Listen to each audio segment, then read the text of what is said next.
This video is for educational and informational purposes only. Please do your own research before applying. Finance సంస్థలో చేసే permanent ఉద్యోగాలకి ఎలాంటి experience అవసరం లేకుండా recruitment చేసేందుకు అఫీషియల్ నోటిఫికేషన్ అయితే రిలీజ్ చేశారు.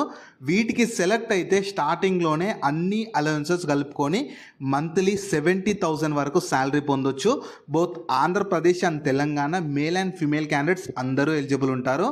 సో నేను ఇదే వీడియోలో నోటిఫికేషన్కి సంబంధించిన ఫుల్ డీటెయిల్స్తో పాటు మీకు సెలక్షన్ ప్రాసెస్ ఎలా ఉంటుంది, ఎలా అప్లై చేసుకోవాలో కూడా ఇదే వీడియోలో చెప్తాను. వీడియోని మాత్రం చివరి వరకు చూడండి. అలాగే చాలామంది వీడియోస్ చూస్తున్నారు, అప్లికేషన్స్ చేసుకొని వెళ్తున్నారు, కానీ వీడియోస్ని లైక్ చేయడం లేదు. మీరు ఇచ్చే ఒక్క లైక్ మాకు ఎంతో ఎంకరేజ్ చేసినట్లుంటుంది. ఇలాంటి మంచి మంచి జాబ్స్ గురించి డైలీ అప్డేట్ చేస్తూ ఉంటాను. వీడియోస్ని లైక్ చేస్తూ స్కిప్ చేయకుండా ఎండ్ వరకు చూడండి. అలాగే మన ఛానల్కి వచ్చిన కొత్త వాళ్ళు ఎవరన్నా ఉంటే వీడియోస్ని లైక్ చేయడంతో పాటు ఛానల్ని సబ్స్క్రైబ్ చేసుకొని పక్కనే ఉన్న బెల్ సింబల్ని కూడా యాక్టివేట్ చేసి పెట్టుకుంటే నేను ఎప్పుడు కొత్త వీడియో అప్లోడ్ చేసినా మీకు నోటిఫికేషన్ ద్వారా అప్డేట్ అయితే వస్తుంది. రైల్వేలో చేసే ఉద్యోగాలకు కూడా డైరెక్ట్ రిక్రూట్మెంట్ చేసేందుకు నోటిఫికేషన్ రిలీజ్ చేశారు.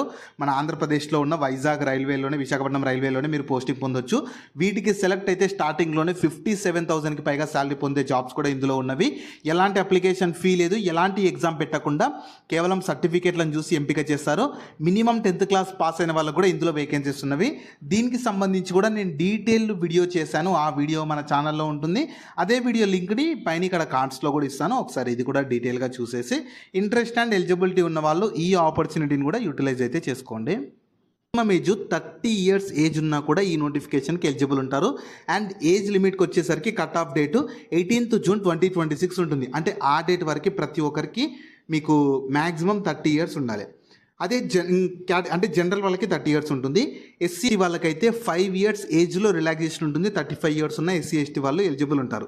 ఓబీసీ నాన్ క్రిమీ లేయర్ వాళ్ళకు 3 years రిలాక్సేషన్ ఉంటుంది. ఓబీసీ నాన్ క్రిమీ లేయర్ వాళ్ళు 33 years ఉన్న ఎలిజిబుల్ ఉంటారు. పీడబ్ల్యూబీడీ వాళ్ళకైతే 10 years రిలాక్సేషన్ ఉంటుంది. పీడబ్ల్యూబీడీ వాళ్ళు 40 years ఉన్న ఎలిజిబుల్ ఉంటారు. ఇలా కేటగిరీని బట్టి ఇండియన్ గవర్నమెంట్ రూల్స్ ప్రకారం మీకు ఏజ్లో రిలాక్సేషన్ కూడా కల్పిస్తున్నారు. E1 గ్రేడ్ ప్రకారం మీకు బేసిక్ పేలే చూసుకోవచ్చు. 40,000 నుంచి 1,40,000 వరకు ఉంటుంది. అన్ని పోస్టులకు ఒకటే శాలరీ ఉంటుంది.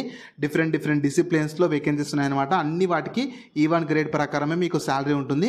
బెస్ట్ శాలరీ అన్ని అలవెన్సెస్ కలుపుకొని 70,000కి పైగా శాలరీ పొందొచ్చు. కాబట్టి చూసి నేను ఇంకా క్వాలిఫికేషన్ ఏమి ఉండాలో కూడా చెప్తాను. చూసి మాత్రం క్వాలిఫికేషన్ ఉండి మంచి జాబ్స్ కొట్టాలి, సెంట్రల్ గవర్నమెంట్ జాబ్స్ అనుకునే వాళ్ళు ఎవ్వరు కూడా ఈ అవకాశాన్ని మాత్రం అస్సలు వదులుకోకండి.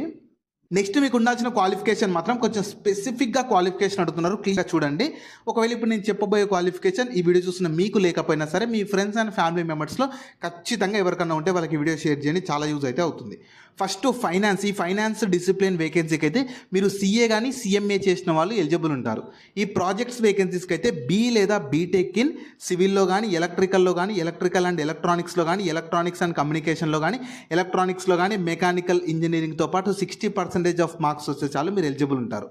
లీగల్ వేకెన్సీకి అయితే regular full time degree in law అంటే LLB 3 years చేసి ఫస్ట్ డివిజన్లో పాస్ అయిన వాళ్ళు, లేదా degree in 5 years integrated course in law చేసిన వాళ్ళు ఎలిజిబుల్ అయితే ఉంటారు.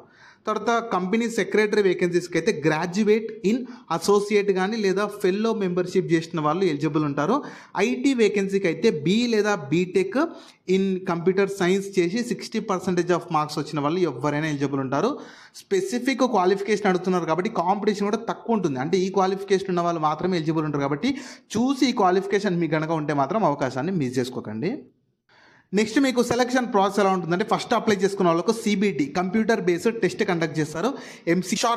ఈ CBTలో క్వాలిఫై అయిన వాళ్ళకి మీకు ఇంటర్వ్యూకి పిలుస్తారు. 1:7 రేషియోలో పిలుస్తారు. అంటే ఒక్క పోస్ట్కి 7 మెంబర్స్ని పిలిచి వాళ్ళకి ఇంటర్వ్యూ కండక్ట్ చేసి మీకు ఒక 85% ఆఫ్ మార్క్స్ ఏమో CBT నుంచి, 15% ఆఫ్ మార్క్స్ ఏమో ఇంటర్వ్యూ నుంచి తీసుకొని ఒక 100% ఆఫ్ మార్క్స్కి ఒక మెరిట్ లిస్ట్ ప్రిపేర్ చేసి సెలెక్షన్ చేస్తారు. దాని తర్వాత మీకు మెడికల్ ఎగ్జామినేషన్ కూడా కండక్ట్ చేసి ఫైనల్ సెలెక్షన్ అనేది చేస్తారు. నెక్స్ట్ మీకు ఎగ్జామినేషన్ ప్యాటర్న్ ఎలా ఉంటుందంటే MCQ మీకు స్పెసిఫిక్ ఈ డొమైన్ కానీ డిసిప్లిన్ మీకు మిగతా వచ్చేసి జనరల్ ఇంగ్లీష్ నుంచి 15 questions, క్వాంటిటేటివ్ యాప్టిట్యూడ్ నుంచి 15 questions, రీజనింగ్ నుంచి 15 questions, జనరల్ అవేర్నెస్ నుంచి 15 questions. దీని నుంచి మీకు 60 marks మీకు స్పెసిఫిక్ డిసిప్లిన్ నుంచి 90, దీని నుంచి 60, టోటల్ 150 క్వశ్చన్స్, 150 మార్క్స్ ఉంటుంటే 2 hours టైం ఇస్తారు. అండ్ నెగిటివ్ మార్కింగ్ కూడా ఉంటుంది. మీకు ఈచ్ క్వశ్చన్ క్యారీస్ 1 మార్క్ ఉంటుంది. 1/4 నెగిటివ్ ఉంటుంది. క్వశ్చన్ పేపర్ మీకు హిందీ అండ్ ఇంగ్లీష్ లాంగ్వేజెస్ వస్తుంది. సో మీరు అటెంప్ట్ చేసుకోవచ్చు అనమాట. నెగిటివ్ ఉంది కాబట్టి ఖచ్చితంగా తెలిసినవి అటెంప్ట్ చేయడానికి ట్రై అయితే చేయండి. నెక్స్ట్ ఇంపార్టెంట్ డేట్స్ వచ్చేసి మీకు 20th May 2026 నుంచి అప్లికేషన్ అనేది స్టార్ట్ అయిపోయింది. అప్లై చేసుకోవడానికి లాస్ట్ డేట్ ఇంటేటివ్ మంత్ కూడా ఇచ్చారు. జూలైలో కండక్ట్ చేస్తామని కూడా ఇచ్చారు. అండ్ మీకు ఇంటర్వ్యూకి అయితే డేట్స్ ఏమి ఇవ్వలేదు. సో ఎగ్జామ్ ఉన్న 7 days కంటే ఒక 1 week ముందే మీకు హాల్ టికెట్స్ అనేవి రిలీజ్ చేస్తారనమాట.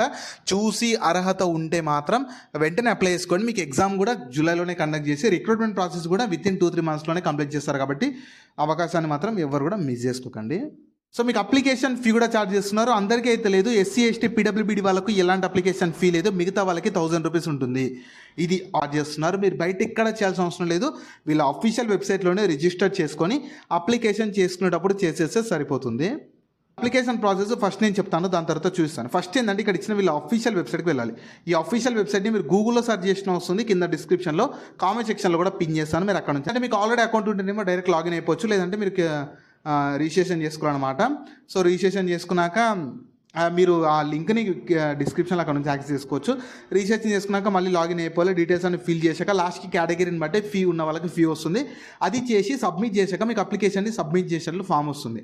ఆ ఫామ్ని ప్రింట్అవుట్ తీసి పెట్టుకోండి. మీకు ఫర్దర్గా DV అప్పుడు కానీ ఫర్దర్ సెలక్షన్ అప్పుడు యూజ్ అయితే అవుతుంది.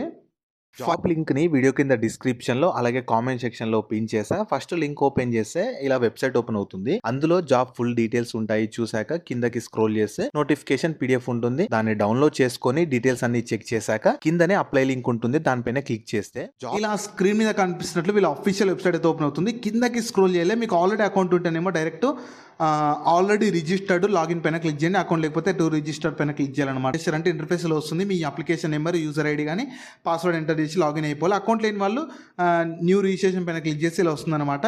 మీకు ఏ పోస్ట్ ఎలిజిబుల్ ఉంటే ఆ పోస్ట్ని సెలెక్ట్ చేసుకొని పోస్ట్ కూడా వస్తుంది. డీటెయిల్స్ అన్ని ఇచ్చేసాక రిజిస్ట్రేషన్ చేసుకున్నాక మళ్ళీ లాగిన్ అయిపోయి అప్లికేషన్ మొత్తం ఫిల్ చేసి లాస్ట్కి కేటగిరీని బట్టి ఫీ వస్తుంది.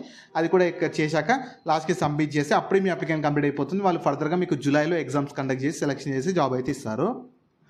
సో ఈ ఆపర్చునిటీ మీకు మన సెంట్రల్ గవర్నమెంట్ కింద పనిచేస్తున్న సాగర్మాల ఫైనాన్స్ కార్పొరేషన్ లిమిటెడ్ వాళ్ళైతే ఈ రకరకాల వేకెన్సీస్కి రిక్రూట్మెంట్ చేసేందుకు అఫీషియల్ నోటిఫికేషన్ అనేది రిలీజ్ చేస్తారనమాట. సో వీటికి సంబంధించిన లింక్స్ అన్ని వీడియో కింద డిస్క్రిప్షన్లో అలాగే కామెంట్ సెక్షన్లో పిన్ చేసా చూడండి. అలాగే మీ ఫ్రెండ్స్ అండ్ ఫ్యామిలీ మెంబర్స్ అందరికి కూడా షేర్ చేయడం మాత్రం మర్చిపోకండి. మీకు జాబ్స్ గురించి ఎలాంటి డౌట్స్ ఉన్నా సరే కింద కామెంట్స్లో అడగండి. నేను ప్రతి కామెంట్కి రిప్లై అయితే ఇస్తాను.